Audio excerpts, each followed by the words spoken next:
Hi, I'm Dr. Valerie Small, and I am so excited because I have been invited to a dinner party this evening. It's a very formal dinner party, so I had to make sure that I am dressed for the occasion. So, this is the accountability check-in for the week, and today I just want to check in with you to see how you have been doing all week. And I want to talk to you today about principle and protocol, okay?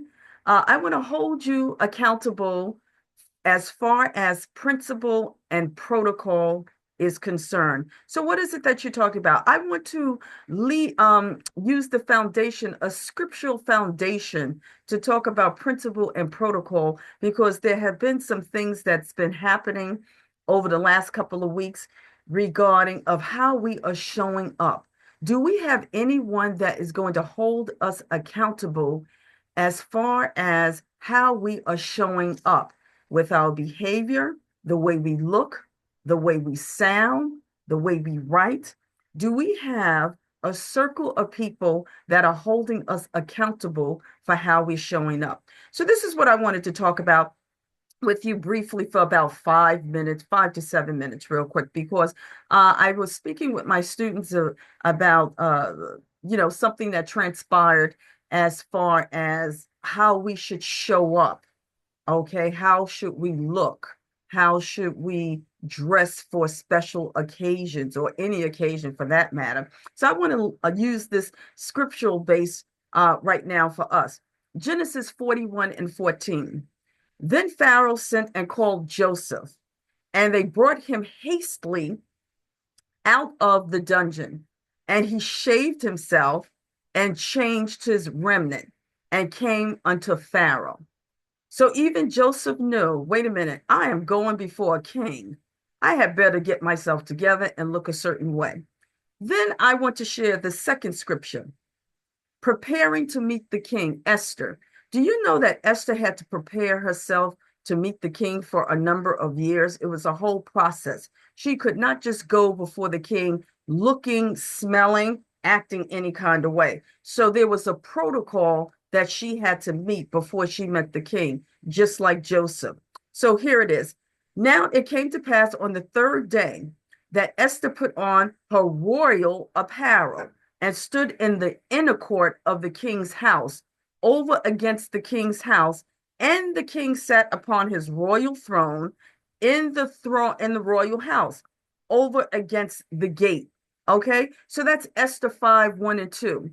Esther had to prepare herself to go meet the king, just like all of us have to prepare ourselves when we are going to meet the king, when we're probably going to meet our pastor, when we're probably going to meet our fiance's parents. There is a protocol. There is a protocol that is in place. So our clothing is symbolic in all cultures, okay?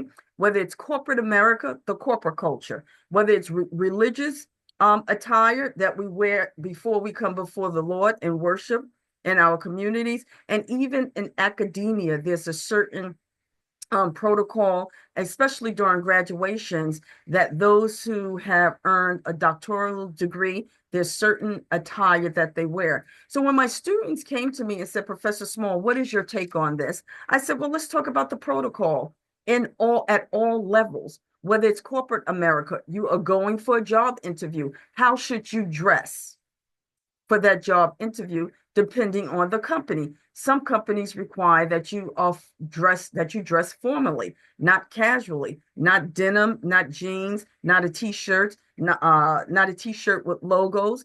I even have my students, when they are about to deliver their presentations, there is a protocol and there is a way that I desire for them to dress, business attire. So with that being said, everyone was all up in arms about the way someone came to meet. I would say, let's put it in this perspective. They came to uh uh to meet a king. I want to leave it just like that because that's what I'm talking about. How would you show up? Did you have or do you have anyone in your circle that would say, hey, you know what, Valerie, I don't think that you should be wearing that to a formal dinner party. Hmm. Do I have anyone to check me? I most certainly do.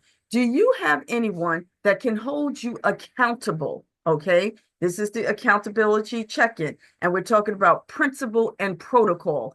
I don't have to like where I'm the people who are hosting the party, but I got an invitation to the party. So am I going to come there and show up looking any way that I desire? I don't think so. They'll probably put me out. In addition to that, there's some restaurants, they require that men have a certain attire, probably a jacket and a collared shirt, no sneakers, no denim, no loosely fitting clothes or revealing clothes for young ladies. So if we think about it, when we talk about principle and protocol, and we're talking about dress attire, there is a protocol that we should follow.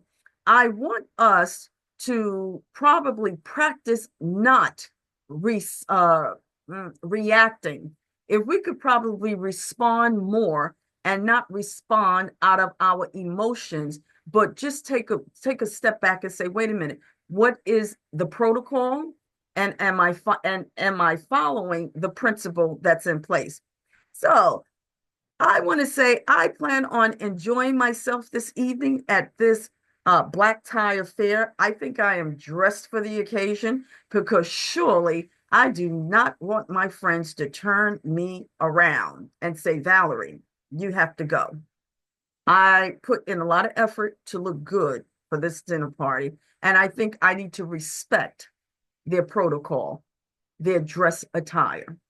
I'm Dr. Valerie Small, and what I want you to do, once again, is to partner with me as far as being an accountability partner. I think that we need to do some checks and balances, even on basic things, okay? So again, I would like for you to visit my website, drvaleriesmall.com, sign up to be an accountability partner, and let's hold one another accountable for what it is that we probably should do and what we should not do. Dr. Valerie Small, with a little bit of small advice, making things happen. Have a great day.